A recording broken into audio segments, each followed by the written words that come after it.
Welcome to simple talks by Nanda. നമ്മളിന്ന് discuss ചെയ്യാൻ പോകുന്നത് കെ മീൻസ് ക്ലസ്റ്ററിംഗ് അൽഗോരിതത്തിൻ്റെ ഒരു പ്രോബ്ലം ക്വസ്റ്റ്യൻ ആണ്. അപ്പോൾ ഇവിടെ എല്ലാ ഡേറ്റ പോയിൻറ്റ്സ് ഇവിടെ തന്നിട്ടുണ്ട്. ഇതിൽ നിന്ന് നമ്മൾ ആദ്യം ചൂസ് ചെയ്യേണ്ടത് എന്താണെന്ന് വെച്ചാൽ 2 ക്ലസ്റ്റർ സെൻറ്റേഴ്സ് ചൂസ് ചെയ്യണം. അപ്പോൾ ചിലപ്പോൾ ക്വസ്റ്റ്യനിൽ നിങ്ങൾക്ക് ക്ലസ്റ്റർ സെൻറ്റേഴ്സ് തന്നിട്ടുണ്ടെങ്കിൽ അത് വെച്ചിട്ട് വേണം ചെയ്യാൻ. തരാത്ത കേസിലാണ് നമ്മൾ തന്നെ ചൂസ് ചെയ്തിട്ട് ചെയ്യേണ്ടത്.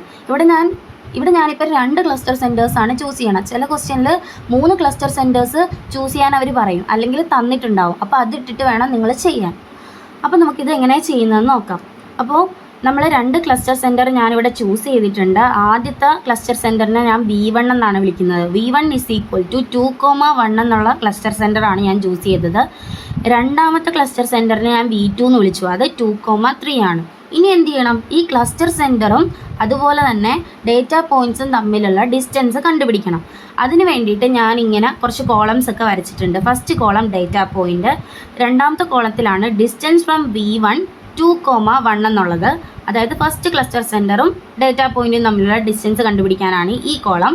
ഇനി distance from V2 2,3 second cluster സെൻറ്ററും നമ്മുടെ ഡേറ്റ പോയിൻറ്റ്സും തമ്മിലുള്ള ഡിസ്റ്റൻസ് എഴുതാനാണ് ഈ കോളം. പിന്നെ ഏതാണ് നമ്മുടെ അസൈൻ ചെയ്ത സെൻറ്റർ എന്ന് അറിയാൻ വേണ്ടിയിട്ടാണ് ഈ അസൈൻഡ് സെൻറ്റർ എന്ന് പറയുന്ന ഒരു കോളം കൂടെ.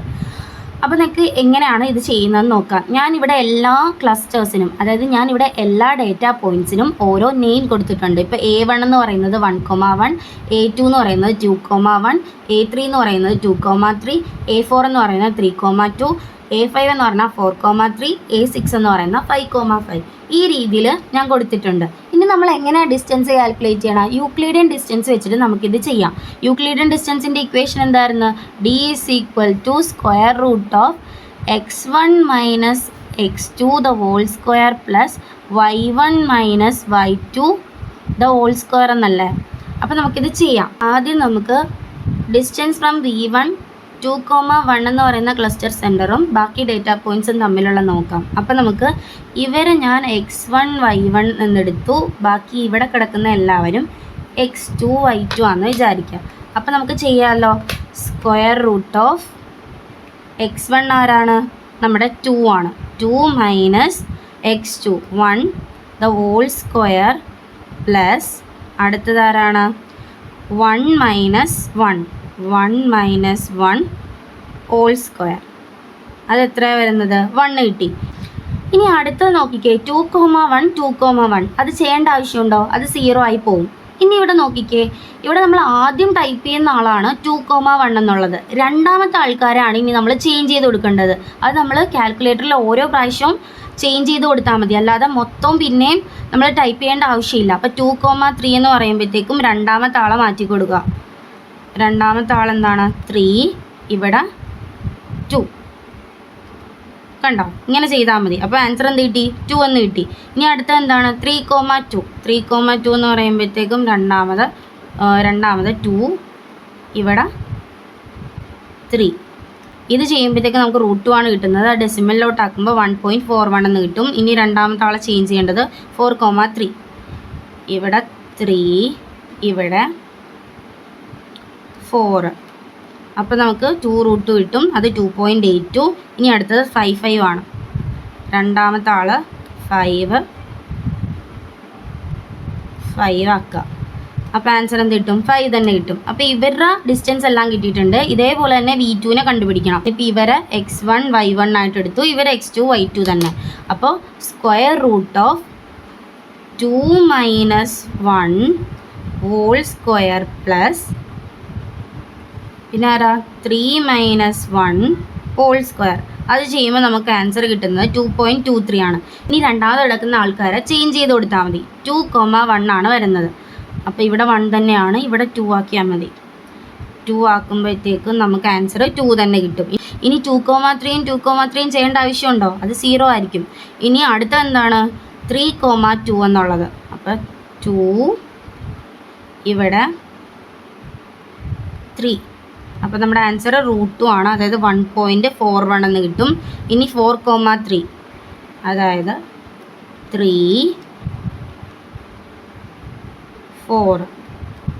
അപ്പോൾ നമുക്ക് 2 കിട്ടി. ഇനി 5,5 5 ആൻസർ എന്ത് കിട്ടി? 3.60 എന്ന് കിട്ടി. ഇപ്പോൾ നമ്മൾ ഡിസ്റ്റൻസ് കണ്ടുപിടിച്ചില്ലേ? ഇനി എങ്ങനെയാണ് സെൻറ്റർ അസൈൻ ചെയ്യുന്നതെന്ന് നോക്കാം.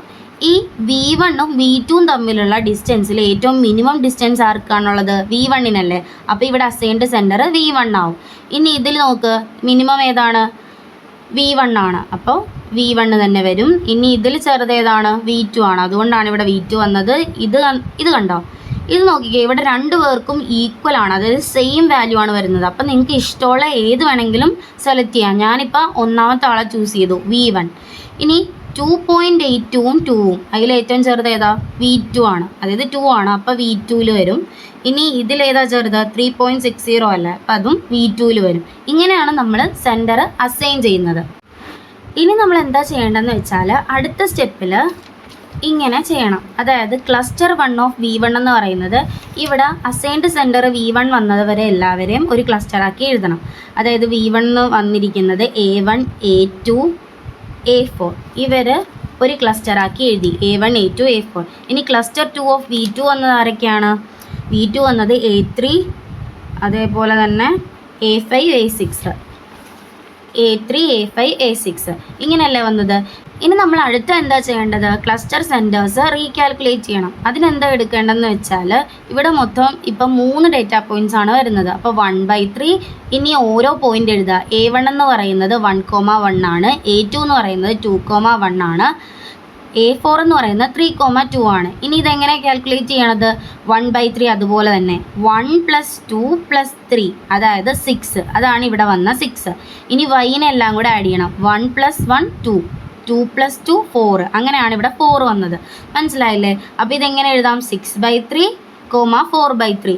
ഇതാണ് നമ്മുടെ പുതിയ ക്ലസ്റ്റർ സെൻറ്റേഴ്സ്. ഇതേ നോക്കിക്കോ, 6/3 എന്ന് പറയുമ്പോഴത്തേക്കും ഇതേ നോക്കിക്കോ, 6/3 എന്ന് പറയുമ്പോഴത്തേക്കും അത് 2 ആണ്. അതേപോലെ തന്നെ 4/3 എന്ന് പറയുമ്പോഴത്തേക്കും അതെന്താണ്? 1.33 ആണ് വരുന്നത്. ഇതാണ് നമ്മുടെ ആദ്യത്തെ പുതിയ ക്ലസ്റ്റർ സെൻറ്റർ ആയിട്ടുള്ള V1. ഇനി അടുത്ത V2 കണ്ടുപിടിക്കാൻ എന്താ ചെയ്യേണ്ടത്? 1/3. ഇവിടെ 3 പേരുള്ളതുകൊണ്ട് തന്നെ 1/3 ആണ്. A3 എന്ന് പറയുന്ന 2,3. ഇനി A5 എന്ന് പറയുന്ന 4,3. A6 എന്ന് പറയുന്ന 5,5. ഇവിടെ എങ്ങനെ തന്നെ 1/3 x എല്ലാം ആഡ് ചെയ്യണം. 2 + 4 6, 6 + 5 11 വരും. 3 + 3 എന്ന് പറയുന്ന 6, 6 + 5 എന്ന് പറയുന്ന ഇവിടെ രണ്ടിടത്തും 11 എന്ന് പറഞ്ഞു വന്നത്. അപ്പോൾ 11/3, 11/3 അത് ചെയ്യുമ്പോഴത്തേക്കും നമുക്ക് 11/3 ചെയ്യുമ്പോഴത്തേക്കും നമുക്ക് 3.66 എന്നാണ് നമ്മുടെ V2 എന്ന് പറയുന്ന പുതിയ ക്ലസ്റ്റർ സെൻറ്റർ. ഇനി നമ്മൾ എന്ത് ചെയ്യണം? നമ്മൾ ഇത്രയും നേരം ചെയ്ത സ്റ്റെപ്പ് തന്നെ റിപ്പീറ്റ് ചെയ്യണം. അതായത് ഡിസ്റ്റൻസ് ടേബിൾ പിന്നെയും കൺസിഡർ ചെയ്യണം. Data point distance from V1, പുതിയ V1 ആരാണ്? 2,1.33. ഇനി ഡിസ്റ്റൻസ് ഫ്രം V2, പുതിയ V2 ആരാണ്? 3.66, 3.66. അതിൻ്റെ നമ്മൾ ചെയ്തിട്ട് സെൻറ്റർ അസൈൻ ചെയ്ത് കൊടുക്കണം. അപ്പോൾ നമ്മൾ പിന്നെയും ഞാനിത് കാൽക്കുലേറ്റ് ചെയ്യുന്നില്ല, ഞാൻ പറയാം. അപ്പോൾ ആദ്യത്തേത് 1.05, 0.33, 1.67, 1.20, 2.60, 4.74 ഇങ്ങനെയാണ് നമുക്ക് V1-ൻ്റെ കിട്ടുന്നത്. അപ്പോൾ ഇനി V2-ൻ്റെ കിട്ടുന്നത് 3.76, 3.13, 1.78, 1.78, 0.74, 1.89 ഇങ്ങനെയാണ് കിട്ടുന്നത്. ഇതിൽ മിനിമം ഏതാ വരുന്നത്? V1 ആണ്. അങ്ങനെ ഇവിടെ V1 വന്നു. ഇതിലും മിനിമം V1 ആണ്, ഇതിലും മിനിമം V1 ആണ്, ഇതിലും മിനിമം V1 ആണ്, ഇതിലും മിനിമം V2 ആണ്, ഇതിലും മിനിമം V2 ആണ്. അപ്പോൾ നമ്മൾ സെൻറ്ററും അസൈൻ ചെയ്തു. ഇനി ഈ K മീൻസ് എപ്പോഴാണ് സ്റ്റോപ്പ് ചെയ്യണമെന്ന് വെച്ചാൽ നമ്മുടെ അസൈൻഡ് സെൻറ്റർ സിമിലർ ആയിട്ട് തന്നെ നിൽക്കുമ്പോൾ. ഇപ്പോൾ ആദ്യം നമ്മൾ അസൈൻ ചെയ്ത സെൻറ്റേഴ്സും ആദ്യം ചെയ്തതിൽ ഈ ഒരു രീതിയിലായിരുന്നു. V1, V1, V2, V1, V2, V2. ഇതെങ്ങനെയായിട്ട് മാറി? V1 ഇത്രയും, V2 ഈ രണ്ടെണ്ണമായിട്ട് കുറഞ്ഞിട്ടുണ്ട്. പക്ഷെ സെയിം നിന്നാലേ നമുക്ക് ഇത് സ്റ്റോപ്പ് ചെയ്യാൻ പറ്റത്തുള്ളൂ. അപ്പോൾ ഇതിൽ നിന്ന് നമുക്ക് എന്ത് മനസ്സിലാക്കാം? നമ്മൾ ഇനിയും പെർഫോം ചെയ്യണം ഇത്. അപ്പോൾ ക്ലസ്റ്റർ 1 ഓഫ് V1 എന്ന് പറയുന്നത് ഏതൊക്കെയാണ്? ഇപ്പോൾ A1, A2, A3, A4. Cluster 2 of V2 എന്ന് പറയുന്നതോ A5, A6 ആണ്. സെയിം നമ്മളിപ്പോൾ ചെയ്തതുപോലെ തന്നെ ക്ലസ്റ്റർ സെൻറ്റേഴ്സ് റീകാൽക്കുലേറ്റ് ചെയ്യണം. ഇവിടെ 4 പേരുള്ളത് കൊണ്ട് 1/4. പിന്നെ A1 എന്ന് പറഞ്ഞാൽ 1,1, A2 എന്ന് പറയുന്നത് 2,1, A3 2,3, A4 3,2. ഇനി നമ്മൾ എക്സിനെ എല്ലാത്തിനെയും കൂടെ പ്ലസ് ചെയ്യുക. 1 + 2 + 2 + 3 എന്നുള്ളത്. അപ്പോൾ നമുക്ക് 8 കിട്ടും. ഇനി y-നെ എല്ലാം കൂടെ ചെയ്യുമ്പോഴത്തേക്കും 1 + 1 +3 +2 എന്ന് ചെയ്യുമ്പോഴത്തേക്കും 7 കിട്ടും. അപ്പോൾ 8/4ഉം 7/4ഉം 8/4 എന്ന് പറയുന്ന 2, 7/4 എന്ന് പറയുന്ന 1.75. ഇതുപോലെ തന്നെ V2നെയും ചെയ്യണം. ഇവിടെ നമുക്ക് 2 പേരേ ഉള്ളൂ, A5 A6. അപ്പോൾ 1/2 4,3 ആണ് A5, 5,5 ആണ് A6 എന്ന് പറയുന്നത്. അപ്പോൾ 1/2 4 + 5 എന്ന് പറയുന്ന 9, 3 + 5 എന്ന് പറയുന്ന 8. അപ്പോൾ 9/2, 8/2 എന്ന് പറയുന്നത് 4.5, 4 എന്നാണ്. So cluster elements and centres are not same in the previous. അതായത് പ്രീവിയസിൽ തന്നതുപോലെയാണോ ക്ലസ്റ്റർ എലമെൻറ്റ്സും ക്ലസ്റ്റർ സെൻറ്റേഴ്സ് ഇരിക്കുന്നത്? അല്ല. അതുകൊണ്ട് നമുക്ക് പിന്നെയും റീകാൽക്കുലേറ്റ് ചെയ്യണം. പുതിയ ഡിസ്റ്റൻസ് ടേബിൾ എടുക്കുന്നു. നമ്മുടെ പുതിയ സെൻറ്റേഴ്സ് ഇല്ലേ, ക്ലസ്റ്റർ സെൻറ്റേഴ്സ് 2,1.75ഉം V2 എന്ന് പറയുന്ന 4.5ഉം 4ഉം ഇത് വെച്ച് നമ്മൾ പിന്നെയും ചെയ്യണം. അപ്പോൾ യൂക്ലിഡിയൻ ഡിസ്റ്റൻസ് ഇട്ട് ചെയ്താൽ മതി. അപ്പോൾ ഞാൻ വാല്യൂസ് പറയാം. ഇത് 1.25, 0.75, 1.25, 1.03, 2.35, 4.42, ഇവിടെ 4.60, 3.90, 2.69, 2.5, 1.11, 1.11 ഈ രീതിയിലാണ് വരുന്നത്. ഇതിൽ ചെറുത് ഏതാണ്? V1 ആണ്. ഇതിൽ ചെറുത് V1 ആണ്. ഇതിൽ ചെറുത് നോക്കുമ്പോഴത്തേക്കും അതും V1 ആണ്. ഇതിൽ ചെറുത് V1 ആണ്. ഇതിൽ ചെറുത് V2 ആണ്. ഇതിൽ ചെറുത് V2 ആണ്. ഇനി ക്ലസ്റ്റർ ഓഫ് V1 എന്ന് പറയുന്നത് A1, A2, A3, A4 എന്നുള്ളതാണ്. ക്ലസ്റ്റർ ഓഫ് V2 എന്ന് പറയുന്നത് A5ഉം A6ഉം ആണ്. ഇപ്പോൾ നോക്കുമ്പോഴത്തേക്കും നമ്മുടെ പ്രീവിയസ് ഡിസ്റ്റൻസ് ടേബിൾ ഇതും കൂടെ നോക്കിക്കേ. ദേ കണ്ടോ, ആദ്യത്തെ 4 V1, ലാസ്റ്റത്തെ 2 V2. അത് തന്നെയല്ലേ നമുക്ക് ഇവിടെയും കിട്ടുന്നത്. ആദ്യത്തെ 4 V1, ലാസ്റ്റത്തെ 2 V2. അപ്പോൾ നമുക്ക് എന്ത് മനസ്സിലായി? Cluster elements are same as in the previous iteration. Previous iteration പോലെ തന്നെ ക്ലസ്റ്റർ എലമെൻറ്റ്സും ക്ലസ്റ്റർ അസൈൻഡ് സെൻറ്റേഴ്സും സെയിം ആയിട്ട് വന്നിട്ടുണ്ട്. അപ്പോഴത്തേക്കും നമ്മുടെ ഇവിടെ വെച്ച് നമുക്കത് സ്റ്റോപ്പ് ചെയ്യാം. ഇനി ക്ലസ്റ്റർ 1ൽ ഏതൊക്കെയാണ് വരുന്നത്? ഈ A1, A2, A3, A4ൻ്റെ വാല്യൂസ് ഇട്ട് ഞാനിവിടെ എഴുതിയിട്ടുണ്ട്. ക്ലസ്റ്റർ 2 എന്ന് പറയുന്നത് ഈ 2 പേരാണ്, 4,3ഉം 5,5ഉം. ഇത്രയേ ഉള്ളൂ K മീൻസ് ക്ലസ്റ്ററിങ്ങിൻ്റെ പ്രോബ്ലം.